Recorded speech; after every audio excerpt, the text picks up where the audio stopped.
Jees, tervetuloa kakkosjakson pariin. Morjens. Tää oli niin iso setti, että me jouduttiin jakaa tää itse asiassa 2 erilliseen kokonaisuuteen, eli kakkosjakso tulee 2 kertaa. Tässä kokonaisuudessa me puhutaan kilpailukentästä, siinä puhutaan muutoksista asiakaskäyttäytymisessä ja sitten muutoksista teknologiassa ja uudesta teknologiasta ylipäänsä. Ekas jaksossa meillä on mukana SDM Niko Lahtinen niin kuin edeltävässäkin jaksossa, ja Nikon lisäksi meillä on myös Jyväskylän yliopistosta Heikki Karja-Luoto. Markkinoinnin proffa. Kyllä. Tässä jaksossa keskeisen pointtin on just nimenomaan se, että markkinoinnille on pakko rakentaa kunnollinen pohja. Jos se pohja vuotaa, niin sitten ne vaikutukset kostautuu ja kertautuu tulevaisuudessa. Ja jos me ei tunneta meidän kilpailijoita, meidän asiakkaita ja niitä teknologioita, mitä meillä on käytössä, niin käytännössä me ammutaan itseämme jalkaa ihan suoraan heti alussa. Ja sitten jos me ei tämän markkinoinnin prosessin aikana kerätä dataa meidän tekemisestä, niin tekin on tosi huono homma. Sitten se on ihan tuuripeli koko toiminta.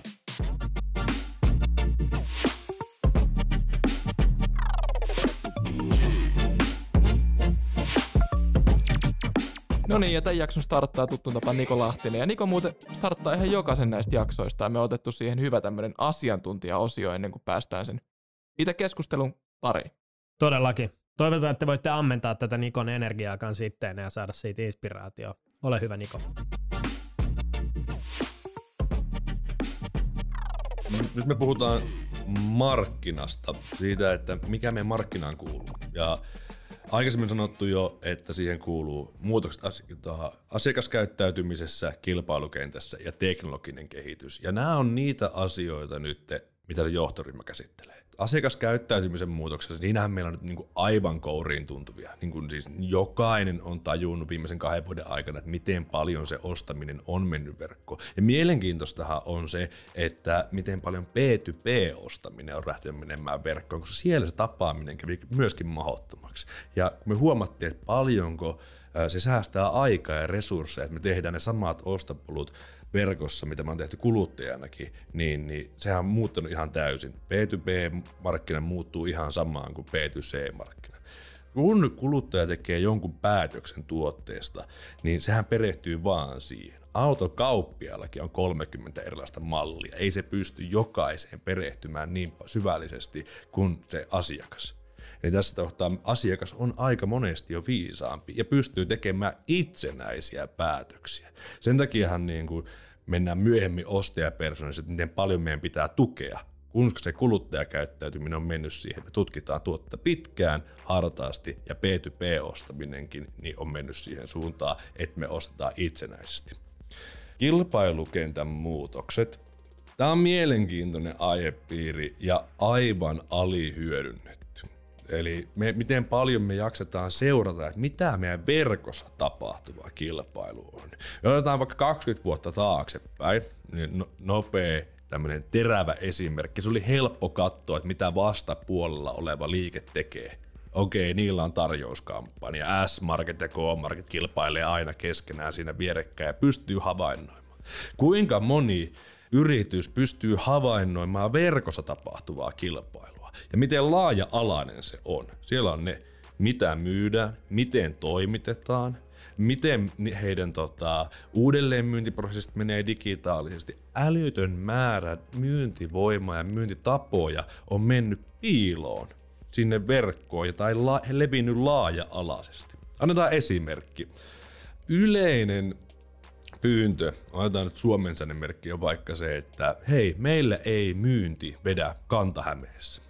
No, mitä siellä tehdään? Ensimmäisenä markkinointijohtaja on silleen, että no lisää paukkuja, siellä ei nyt kauppa käy.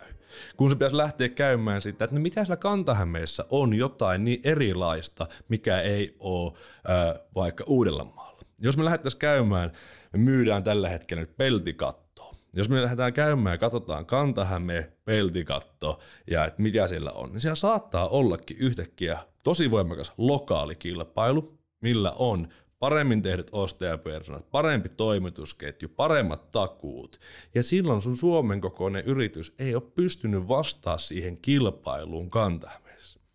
Ja se onkin aika mielenkiintoinen hetki sille myyntijohtajalle, kun se pitäisi olla tosissaan sen kilpailijan kanssa. Mitä jos se pystyy monistamaan ne asiat, niin sullahan on kilpailija, joka pystyy laajenemaan. sieltä suunnasta. Et on huomannut sitä markkinassa olevaa asiaa. Ja markkinassa voi olla aina kahdenlaista kilpailua. Yrityskohtaista kilpailua, katsotaan mitä tietyt meidän pääkilpailijat tekee, miten he tekevät digitaalista markkinointia tai digitaalista myyntiä, tai sitten, että mikä on tuotekohtainen. Ja tuotekohtainen meille jää aivan liian usein hyödyntämättä siinä, vaikka kun mennään ulkomaille. Me lähdetään mennä Saksan markkinoille, niin me taas mietitään, että meillä on nämä kilpailijat. Ei, siellä voi olla tosi voimakas lokaali kilpailu tietyssä tuoteryhmässä, joka meidän pitää pystyä ensin tunnistamaan, miten he myy, miten me erottaudutaan heistä ja miten me taistellaan samoista ostajapernoista. Teknologinen kehittyminen. Mehän ollaan nykyään ihan uskomattoman hyviä jo niin kuin täysin sivuuttamaan, miten paljon teknologian kehittyminen vaikuttaa meihin. Ja miten ennen kaikkea se vaikuttaa myyntiprosesseissa. Meillä on niin kuin markkinoinnin automaatiot, me osataan soittaa oikea-aikaisesti.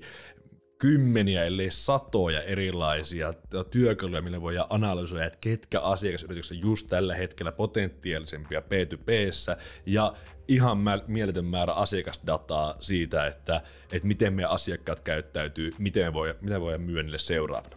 No, tähän olisi ihan älyttömän helppo mennä jargoniin, tosi semmoisiin hienoihin teeseihin. Mennään nyt maailman yksinkertaisin esimerkki siitä, miten teknologinen kehittyminen on muuttanut autokauppaa. Ja kattokaa, miten Saka ja Kamuksi tekee nykyään sitä.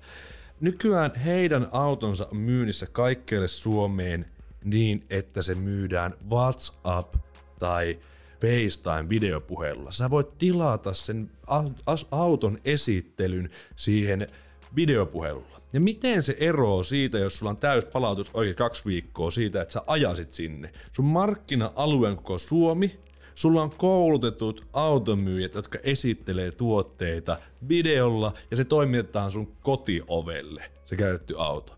Ihan mieletön tehostuminen semmoisessa asiassa, mikä me ensimmäisenä mietittiin, että tämä on henkilöiden väliseen kommunikaatio, että mä soittaisin sulle FaceTimella ja käytäisiin keskustelua. Ihan samalla lailla se autokauppa pystytään käydä se FaceTimen kanssa. Mun mielestä tässä tiivistyy teknologian kehitys aika paljon tällä hetkellä ja me ollaan uskomattoman hyviä sivuuttamaan sen vaikutukset, kun me voitaisiin enemmänkin huomioida, että mikä on meidän päivittäisessä käytössä nytten, se voi olla myös meidän yrityksen käytössä huomenna.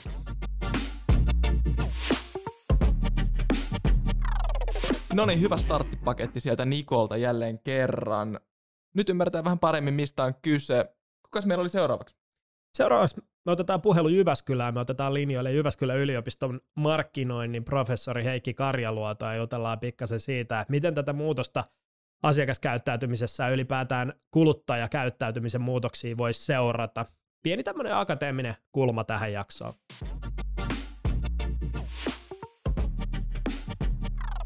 Jes, tervetuloa linjoille Heikki Karjaluoto. Sä oot markkinoinnin proffana Jyväskylän yliopistolla, eikö totta? Joo, kauppakorkeakoulussa ja markkinoinnin oppiaineen. Niin sanottu johtaja. No niin, johtaja puhelimessa. Ihan ekana mun pitäisi kysyä, että jos halutaan seurata kuluttajakäyttäytymistä ja sen muuttumista, niin miten sitä kannattaisi tehdä? No yksi hyvä silmälasi asia seuraamiseen on tämmöinen Observe Bridge Challenge, eli havainnoi, yhdistä tietoa ja haasta. Ja kun informaatiotahan nykyään on tarjolla niin valtavasti ja on hyvin monenlaista ja osa on hyvin epäluotettavaa ja on monenlaisia tutkimuksia, tieteellisiä, kaupallisia, on kirjallisuutta, on somekeskusteluja ja niin edelleen, niin tietynlainen tietenkin esiymmärrys on niin hyvä olla ja mä voisin ehkä semmoiseen suositella jonkun kuluttajakäyttäytymisen tai ostokäyttäytymisen alan tuoreen kirjan lukemista. Niitä on vinopino suomeksi ja englanniksi. Ja kun ymmärretään tavallaan ne taustat, niin pystyy minun mielestä havainnoimaan ja varsinkin yhdistämään niitä tutkimustuloksia ja mitä nyt vaikka mediassakin puhutaan uutisina kuluttajakäyttäytymisen muutoksesta, niin on tietynlainen esiymmärrys, mihin sitä peilata.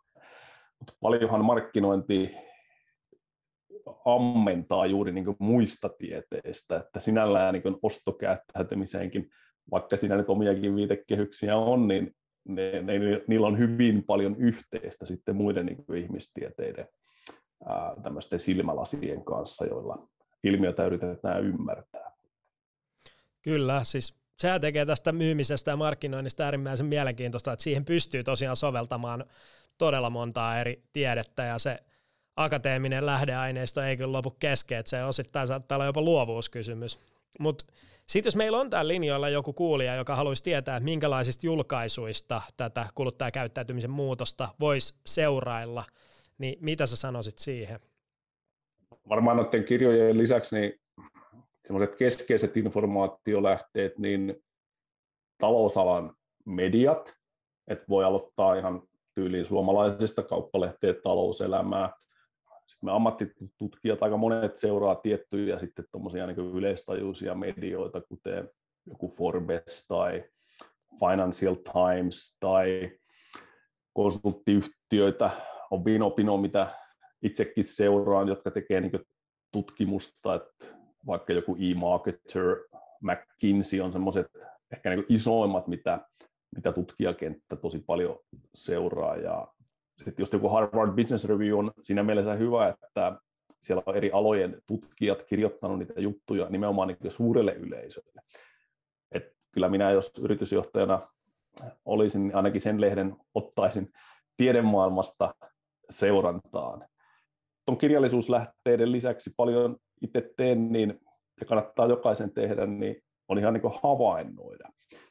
Jos vaikka lähipiirissä on niin kuin teini-ikäisiä, niin se opettaa tosi paljon, kun katsoo, että kuinka he kuluttavat esimerkiksi mediaa. Ja se on aika erilaista, mitä sitten keski-ikäisillä. Se muutos on jatkuvaa.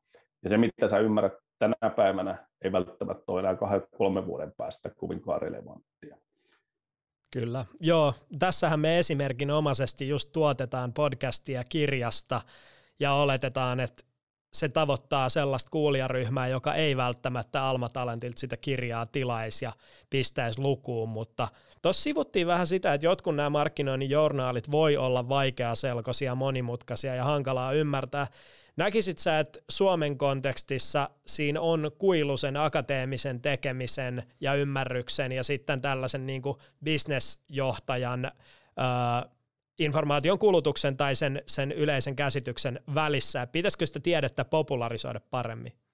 No varmasti, mutta sitten kyllähän itsekin sitä on aika monena vuonna miettinyt, mutta täytyy niin tiedostaa se, että akateeminen tutkimus on monesti kiinnostunut tosi pienistä yksityiskohdista. Ja sitten kun se akateeminen tutkimus on parhaassa tapauksessa, tai ehkä huonommassa tapauksessa voisi sanoa näin, niin kun se julkaistaan, niin voi olla 2-3 vuotta vanha se aineisto. Et se on sitten ehkä ne parasta ennen päiväyksensä nähnyt, jos mietit vaikka, että sitä olisi 8:30 uutisissa tai 10 uutisissa uutisointia. Et ne on yleensä, jotka sitten ylittää mediakynnyksen, niin myös aineiston mielessä tosi tuoreita, että se ei ole kuitenkaan monesti se päätavoite akateemisessa tutkimuksessa, että se uutisointina löisi isosti läpi, vaan että se saadaan hyvässä, laadukkaassa artikkelissa julkaistua. Kyllä. Eli yritysjohtajalle voisi vinkata niin, että pelkästään sen akateemisen tutkimusaineiston seuraaminen ei välttämättä ole se kovin strategia johtuen just siitä, että se tieto on käynyt läpi aika monta rengasta siinä välissä, ei ole välttämättä ihan uunituoretta eikä ole intentionaalisesti suunniteltu niin kuin bisneksen kehittämiseen. Et ne tuntosarvet pitää olla just sieltä lähipiirin kuluttajakäyttäytymisestä niihin kaikenlaisiin tuoreisiin materiaaleihin, joita tuolla netissä tuotetaan, jotka ei ihan niin kuin kuitenkaan täytä sitä akateemisen tutkimuksen kriteeriä. Tietenkin tuossa kun mainitsit nuo yritykset, niin akateeminen tutkimus aika paljon tutkii käyttäytymistä niin kuin edeltäviä asioita, eli tyyliin asenteita. Ja jos miettii ylipäätään markkinointitutkimusta, niin me tehdään sekä akateemisessa maailmassa että kaupallisella puolella suurin osa tutkimuksesta, jolla selvitetään, että mitä mieltä sä olet niin kuin ihmisenä asioista. Sitten yrityksethän näkee tosi paljon sitä itse käyttäytymistä vaikkapa oman asiakaskunnan datasta. Eli se, että jos sulla on tutkimuskysymyksenä vaikkapa, että kuinka monta verkkosivukävijää meillä on, siihen ei tarvitse niin kuin tutkimusta sinällään, vaan sä näet kaiken valmiina. Mutta se, mitä datasta ei tietenkään näe, on niitä syvällisempiä asioita, että mitä siellä taustalla on. Kysymykset tyyliin, että miksi et ostanut tuota versiota, vaan ostit tuon. Sitä varten me tarvitaan sitten tutkimusta, jossa näitä asioita niin kuin selvitetään, että sitten ennen kaikkea pystyä niin kuin jäsentämään sitä oikealla tavalla niin kuin päätöksenteon tueksi.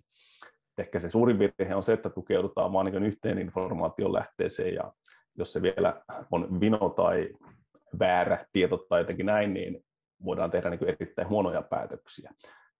Me vähän lipsahdettiin tämmöisen tieteen filosofian puolelle, mutta se on erittäin hyvä tämmöinen pikku spice osana tätä podcast-sarjaa, joka on aika hyvin käytännönläheinen. Voitaisiin ihan tähän vikana kyssärinä ottaa vielä semmoisia core-vinkkejä noille yritysjohtajille ja päättäjille ja markkinoijille, että jos pitäisi tästä kaikesta informaatiotulvasta nyt rankata jotkut tietolähteet, että miten seurataan alan kehitystä, niin mitä sä heittäisit?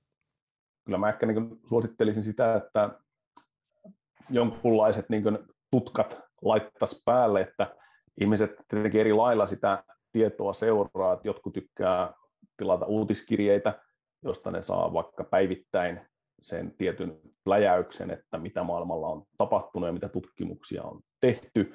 Ja näitä uutiskirjan lähteitähän on sit vaikka kuin paljon, ja hyviä on mun mielestä semmoiset, jotka niin kokoaa useista eri lähteistä. Mutta tämmöinen jatkuva käyttäytymisen seuranta on se, mitä mä erityisesti suosittelen, ja se ei tarvitse todellakaan olla mitään kauhean vaikeaa. Ja onhan nykyään, kun miettii vaikka niin chat on mun mielestä aika hyvä esimerkki, että kuinka paljon sä voit saada sen kautta itse asiassa kuluttajakäyttäytymisenkin liittyvää tietoa. Ja jos sitä osataan niin analysoida ja hyödyntää organisaatiossa oikein, niin se on aika hyvä tuntosarvi myös sinne niin markkinalle, että mitä ongelmia meidän asiakkailla on tai ihmisille, jotka on käynyt meidän verkkosivulla, mistä asioista ne on chatissa meidän kanssa jutellut ja mistä ne on halunnut saada lisätietoa. Ja ylipäätään se vuoropuhelun ylläpitäminen, sen potentiaalisen asiakaskunnan ja nykyisten asiakkaiden kanssa on tosi tärkeää. Tämä oli äärimmäisen hyvä ja kattava katsaus tähän tematiikkaan. Oikein paljon kiitoksia tästä. Kiitos. Jes, hei, semmoista pointit Heikillä. Mun pitää tähän väliin sanoa vielä semmoinen huomautus, että jos te haluatte tästä podcast-tuotannosta parhaan irti, niin on ihan ok tehdä muistiinpanoja, eli voi ottaa kynän ja paperin messiin samalla kun katsoo tai kuuntelee. Ja muistiinpanoja saa näyttää myös vieruskaverille, luntaaminen on ihan ok tässä kontekstissa. Hei, näistä Heikin pointeista mulla jäi ehkä keskeisimpänä mieleen se, että erilaisia uutiskirjeitä kannattaa tilata, markkinoinnin perusteoksia kannattaa lukea. Ja sitten myös se, että sä pystyt tekemään tätä kuluttajakäyttäytymisen muutosten havainnointia ihan sun omassa lähipiirissä, katsoa miten sun lähipiiri toimii ja havainnoimaan sitä ihan niin kuin sillä yksilötasolla, että sen ei aina tarvitse olla loppujen lopuksi niin monimutkaista. Mun mielestä erityisen hauska pointti oli se, että sun kannattaa tarkkailla sitä todella mediassa kiinni olevaa nuorisoa ja sitten vanhempaa sukupolvea ja sitten ottaa se oikea verrokkiryhmä sieltä aika välistä. Et aika helposti me itsekin kuplaannutaan semmoiseen, että katsotaan vaan lähintä frendiä ja oletetaan, että kaikki käyttäytyy samalla tavalla. Mutta seuraavassa jaksossa me päästäänkin sitten vähän tämmöisen käytännönläheisempään lähestymistapaan ja silloin meille tulee vieraaksi Kimmo ja Aslak de Silva. Kyllä, Kimmo Pulkka on siis SDM-strategi ja Aslak de Silva on Nordic Business Forumin tämän tutun suuren business-tapahtuman toimitusjohtaja. Nähdään kohta, tai heti. Jep, mutta nähdään kuitenkin. Moro.